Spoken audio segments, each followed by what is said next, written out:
Thanks for joining us for Take Two. This is episode 5. I feel like a lot has happened in this week. We have a lot to get through in this time. So thanks for joining us, Greg Hughes, Jim Dabakis, if you're just joining us for the first time.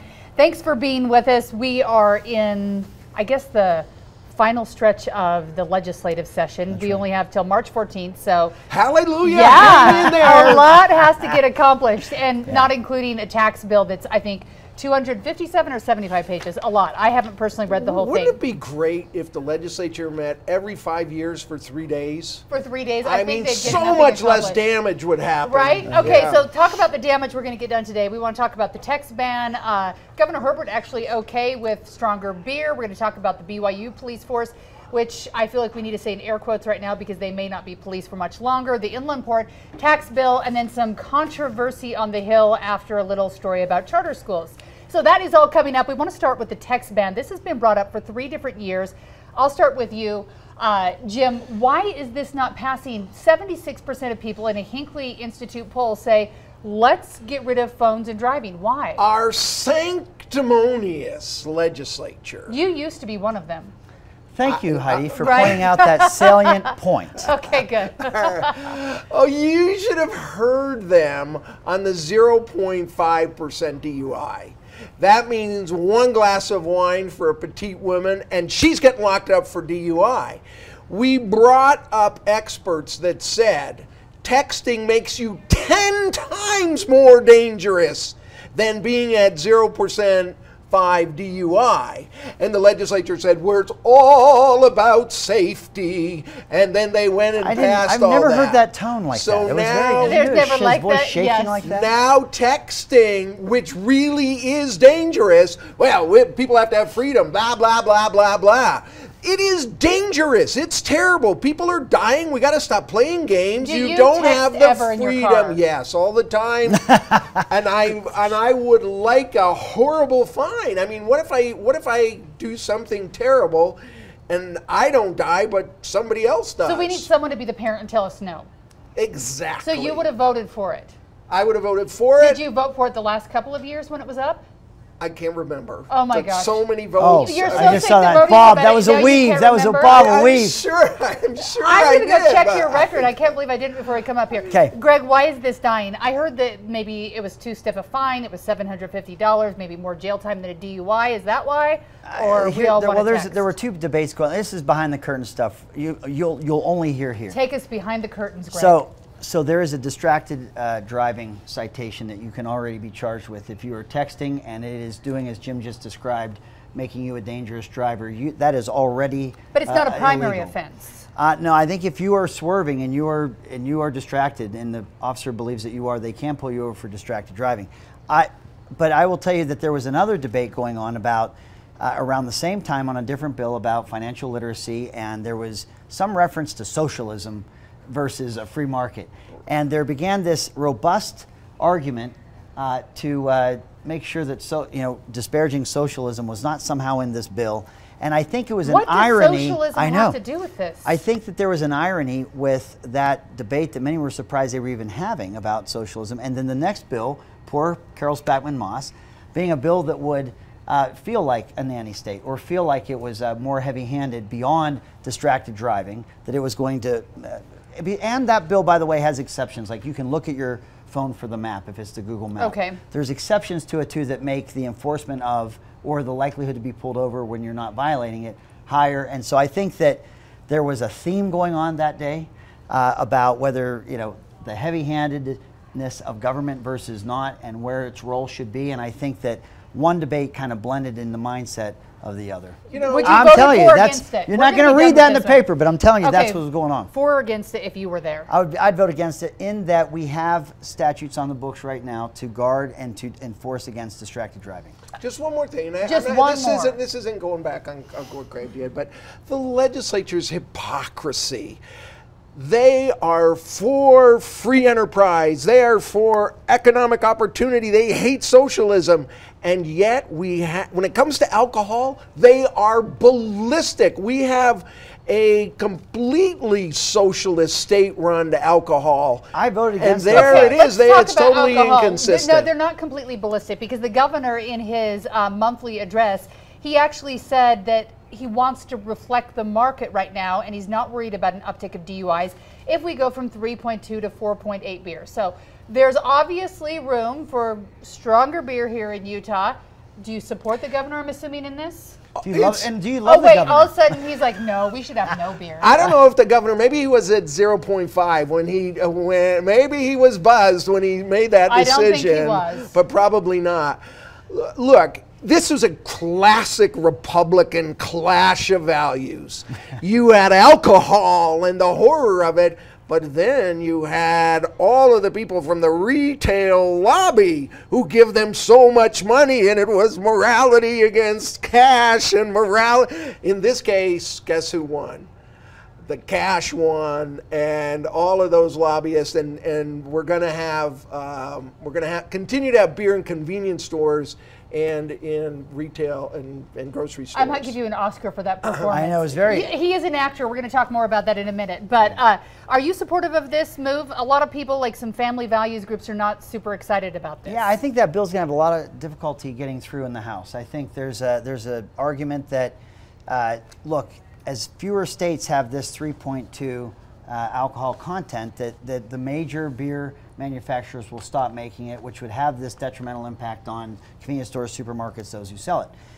There's another side of that saying, well, they still are making it. Yeah. We haven't hit that moment yet. If we have a situation like that, we can deal with it when it comes. And increasing the alcohol content at the same time we've lowered the DUI level to 0.05 is an irony that I think many lawmakers are still grappling with, and that it's not carrying the day necessarily. I think it's got a tough road in front of it inside the House. Yet. So I don't think it is. And look, I have absolutely no opposition to 3.2. If there's, I'm not lying awake at night about the content. However, I said this last year when I was speaker and this issue came up, until the very scenarios they're describing are the case, and you're seeing that there's no longer this product being available. Yep. I don't think you're going to see this bill pass. And we should know the Church of Jesus Christ of Latter-day Saints, that does have some influence on the Hill, is against this bill. So we'll see what happens there. Everybody will head out to the liquor store and get that 11% beer, so they're not contaminated with that new 4.8% beer. Now there's a good people go idea. get beer at the grocery store because they get it last minute. Not everyone goes to the, but okay. All right, next topic here. We have to talk about BYU. We talked about this last week. It was serious. The legislature was talking about the possibility of trying to change a few things to make sure that BYU was complying with actually being a police department, not just acting like one. Then this week, a surprise move to many of us from the Department of Public Safety here, the state, saying, we're revoking your ability to be police officers. Did this surprise you, Greg? You know what? The waters parted in our last episode, and we actually opened the doors. Agreed. We agreed on this, and I think the premise was, if you want to be a post-certified public police law enforcement agency, you comply with the laws pertaining to a public law enforcement agency. Yeah. If you want to be private, much like in my example last week was, if you're a hotel casino in Vegas and you want to be private, you have security that reflects the private nature or the independent nature of a property. So we said that we thought that, you know, if it quacks like a duck and walks like a duck, it's a duck, and they were not acting like a public entity. Well, the news that came out saying that they were going to be decertified as post-certified or being public, it was a surprise to me, but it makes sense. It makes absolute sense that you've got to pick which path you'd like to be and then act accordingly. Yeah. So I was happy to see it, actually. Yeah, and it's been a little bit disturbing as a news organization when we can't get information from them. But Jim, we learned this week that there was an actual BYU officer who was going into Provo police files off of the campus to try to find honor code violations to turn people in. Is that just the straw that breaks the camel's back for you? Give me a break. No, before by that. any measure, except perhaps Utah County, that is repulsive to the nature of police. You cannot use a statewide police force database to find out if people are drinking coffee or sneaking alcohol one way or another. You know what?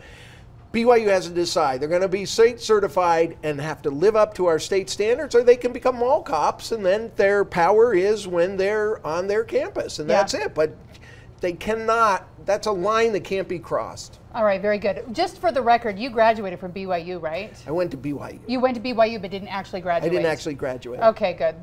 They kicked you out at some point.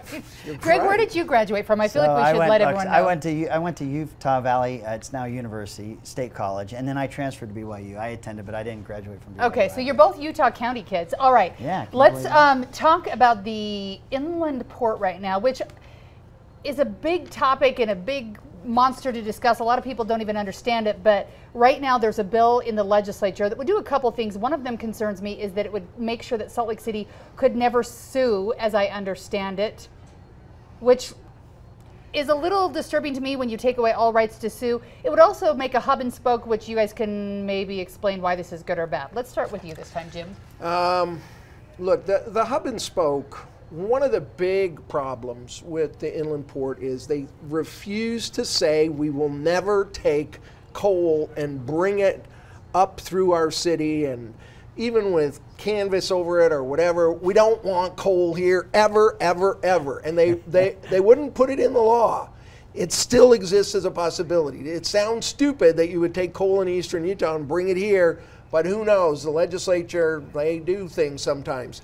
So that worries me. I do like, and I think the part of the bill that is good, it allows this hub and spoke, which means a part of that system in the broader sense would be down in coal country, and they could call it part of our inland port, but it wouldn't be here, and it would help accomplish getting coal out of eastern Utah out to the west coast. So that part is okay. The other part about not suing, you guys, stop stealing Salt Lake City's land and take it over like it's yours. They sit there like looking down at Bathsheba, and they want her so bad, and they just know they can take her, and that continues. Don't pass those bills, except the hub and spoke seems okay. Okay. I'm just trying to imagine you wanting Bathsheba.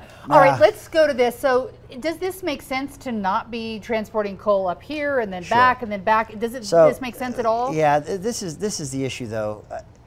When we were talking about, let's just say what an inland port is at first. Okay. You've got a lot of container ships. Correct. That are floating out in the ocean, waiting to get into our coastal ports of Long Beach and Oakland and Portland and Seattle.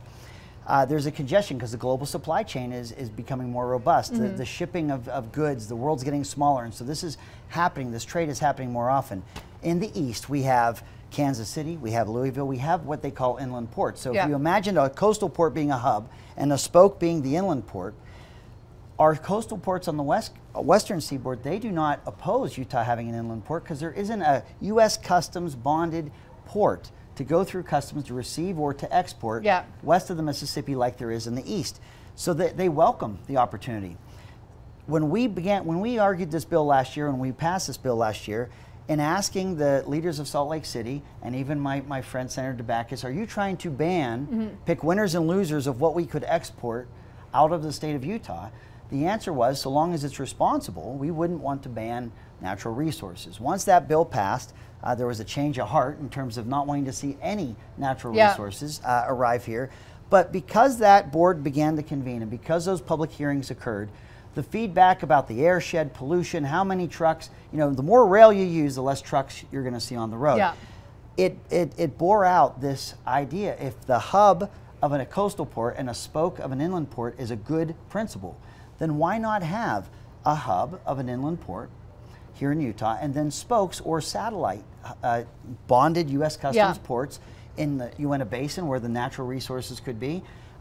It makes all the sense in the world, and it actually you start to see the concerns of the public addressed by smart logistics and smart solutions. So I can't compliment more the House sponsor, Representative Gibson, the Inland Port Board. They saw this last meeting they had this last week. There was applause. There were public servants from around the state saying, let us be involved in this. We want to be involved. It's a very different tone than we've had in those meetings up until just this week. So that bill is doing a lot of good things. The issue of litigation, again, some people use litigation as a way to stymie an effort. It's the American way. We can sue whoever we want, whenever we want. And in the case of political subdivision, sometimes taxpayers are paying both sides of that bill. And so I think that this is taken from legislation for MIDA in terms of being able to do that. But we'll see what happens. You know what? The one thing that I'm happy about is we're seeing people from Salt Lake City that are up there dialoguing with the bill sponsor. You're seeing good conversations happen. I don't know, that provision may stay in the bill, it may not, but I am encouraged by the fact that people are talking to each other, which was not happening this time last year. Talking is always positive, and I want to be an importer-exporter because it sounds so awesome. I'm going to figure out what I'm going to do. Okay, so that's a little complicated. Also complicated. You don't want me to be an importer-exporter? No, I'm just thinking, what would Heidi import? I don't know. I got to think about that. We've got to talk about the tax bill. We only have beer. Look, you get that. You know, we're the first people with that 4.8. Yeah, hold my 3.2. Right. Okay, here we go. This tax bill is monstrous. Have either of you read the full tax bill? Nope. I haven't. That's why I retired. I don't have to. It's not my job anymore. I don't have to read 477 I know. pages. It's only 257 pages, but it's a lot of legalese. It essentially will lower the income tax from 4.95 to 4.75. Oh yeah, that's the income. That's the income. Right. Sorry. And then the sales tax from 4.7 to 3.1. People are like, wait, I pay more than that. That's because your local jurisdictions can tack on, correct? Like an extra couple percent. That's right. So anyhow, there's a lot of different things that would get taxed in this. We're talking about technology, legal fees, finance, cosmetic surgery. We could get a heck of a lot of taxes out of that here in Utah. Private lessons. I don't know how you get piano teachers to cough up their money. It's complicated. Greg, can you accomplish this in 2 weeks? Is it smart? It's a lot of math. It's changing the entire state's way of getting money. So the inherent challenge with Utah's state legislature is that we have 45 calendar days of constitutional authority. So everything the legislature ever tackles is done on an abbreviated pace because it's one of the shortest general sessions in America. So when people talk about process and time, the existence of, and those are 45 calendar days, you have like 33 working days, it's just inherently going to be faster than what you would see in states that have 3 months of a general session or what some states that have full-time lawmakers would do. So that's not necessarily a criticism. The issue here is this. If you go back 10 years, 20 years, our tax structure is meant to pay for the things that as a society we need. The roads, the schools, the health and human services, whatever that may be. 20 years ago, we had a tax system that really reflected what people spent their household income dollars on. You had a sale or an income tax and a property tax. Well, fast forward to 2019, much of what we spend our household income on is exempt from a sales tax. That means that there is a narrowing of that tax base. That is what this legislature, and it is admittedly a heavy lift because you're going to create a new tax for many services that have never been taxed before. You're lowering it, but you're trying to capture that sales tax to, again, reflect what it is that households and people with discretionary funds, what they spend their money on. I admire the legislature for taking on such a meaty issue. It is hard. Even the thought of bringing a new tax online, even if you're lowering the sales tax, is so difficult to do. But if you look at our economy today versus what it used to be, something needs to be done. You can kick the can down the road and ignore it, but there'll be consequences if we're not getting the appropriate tax dollars to fund the things that government does. And it's something you don't think about. I actually learned today, I spend a lot of money on dry cleaning, unfortunately, but I didn't realize that I wasn't getting taxed on my dry cleaning, things like that. So this is a heavy lift, and Jim, Val Oveson, the former lieutenant governor, said that he's against this bill because there's too many unknowns. Do you think there's too many unknowns, or is this doable? Do we need to get ready and think about the future? We got to go back up to 50,000 feet.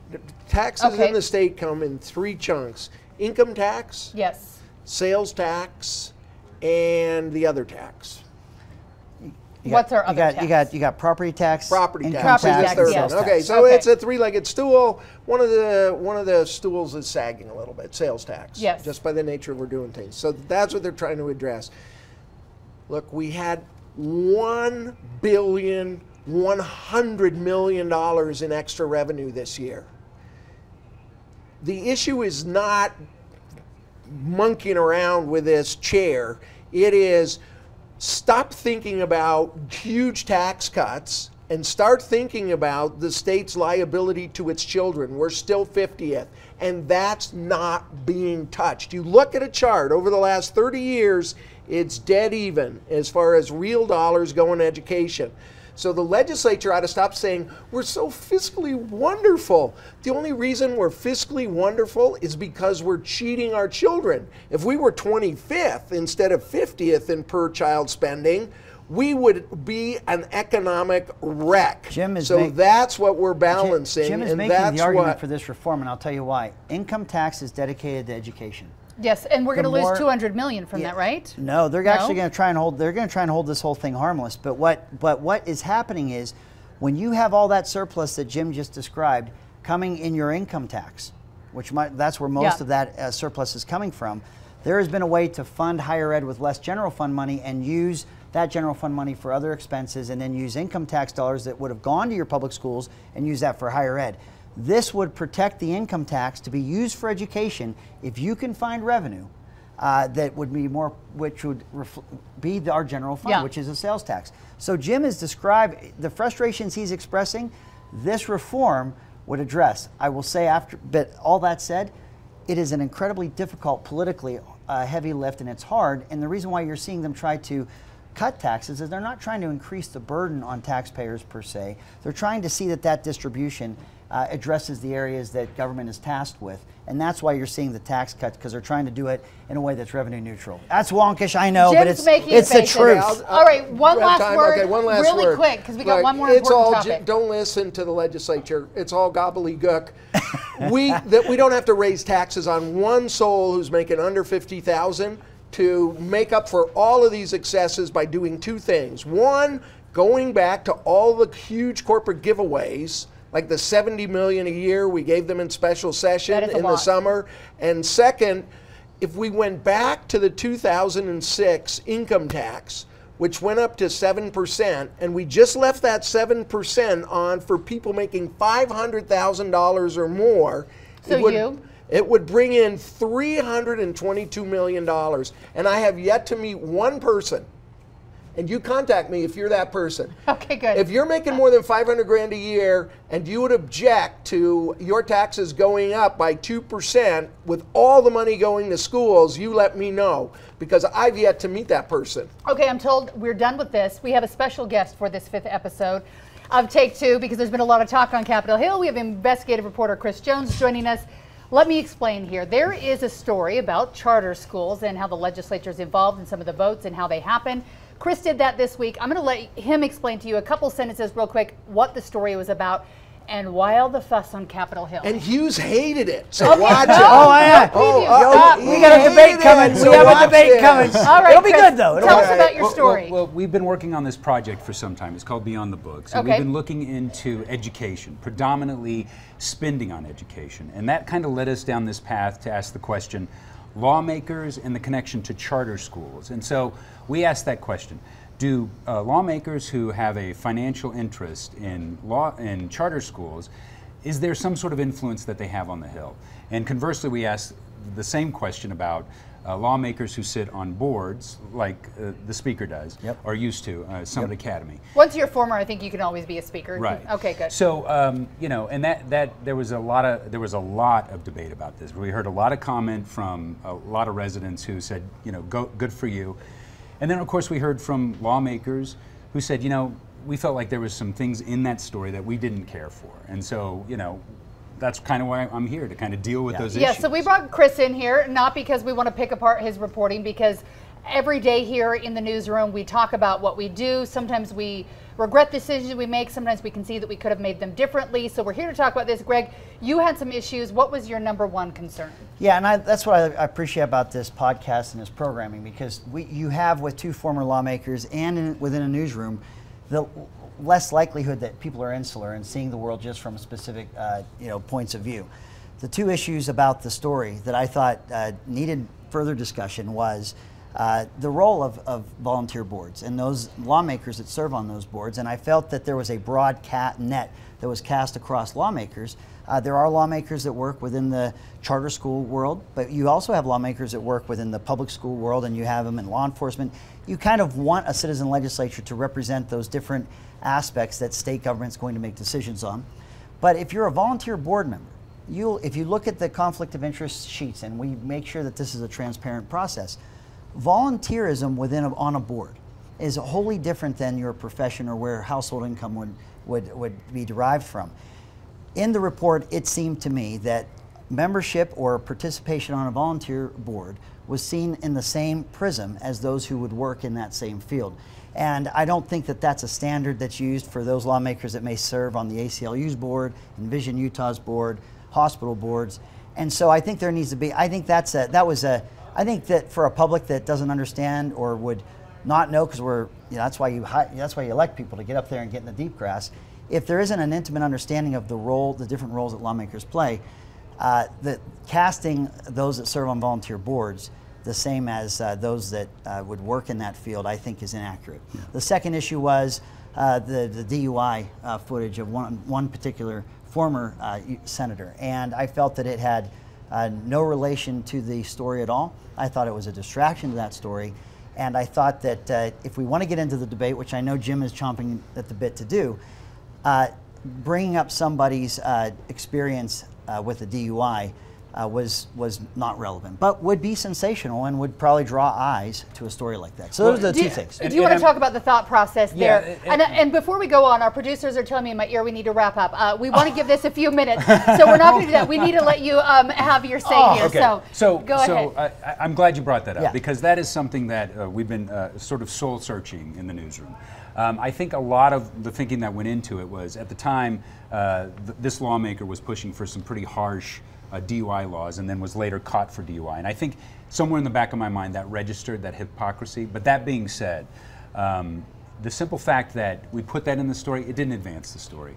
And I think on some level it may have distracted from it as well. So, I think as people who try to report and do journalism, we look at what we've done, and I think in that case maybe that wasn't the best choice. So I think if we could do it all over again, we might back up and say, hey, wait a minute, is that the best idea? So I'm glad that you brought that up. Look, empathy is the greatest medicine for the work you do, public policy reporting. Do you serve on any boards, volunteer boards? No, I don't. I don't. To kind of make sure that we're away from that. Sure, and I think if you had, you would see that that is not an effort of self-dealing or self-service if you do. Have you been charged for a DUI? No. No, and I haven't either, but I've seen people that have, and I know that their life is more than just that incident, that's that unfortunate incident, and so we want to treat people fairly. We don't want to have selective logic or outrage, and so I appreciate at least discussing those parts. But we ran out of time, Jim, and I know that there was actually to that story some robust debate that should happen about transparency with charter schools, and I think it's a great debate to really have. Right. Yes, and unfortunately we have something else happening in the studio, so we do have to cut. But we want to talk about charter schools. Could you come here? Real quick. Now, this is kind of an inside joke. Okay. Oh, great. So I don't. We don't have time to even tell it. We can talk about this off camera. Are we going to eat cake here? Okay, let them. We might. Yeah. But we do have a robust debate. Inside joke. Yes. Thank you for joining us right now. We do have a robust debate we want to have on charter schools and what happens up at the legislature. Unfortunately, we're out of time right now. Next week. So we're going to have it next week, and it's an important one to have. So thank you so much for joining us today. Cake, Chris. Thank you, Chris, for coming in here and agreeing to talk to us. So thanks for joining us this week. We will try to get more of those charter schools and what you need to know about where your money's going state-wise coming up next week in episode 6. Have a good one. Are you guys going to share the same fork? I know. Share the same Look at that. That's your cake. That one's for me. So thanks for joining us. That's funny.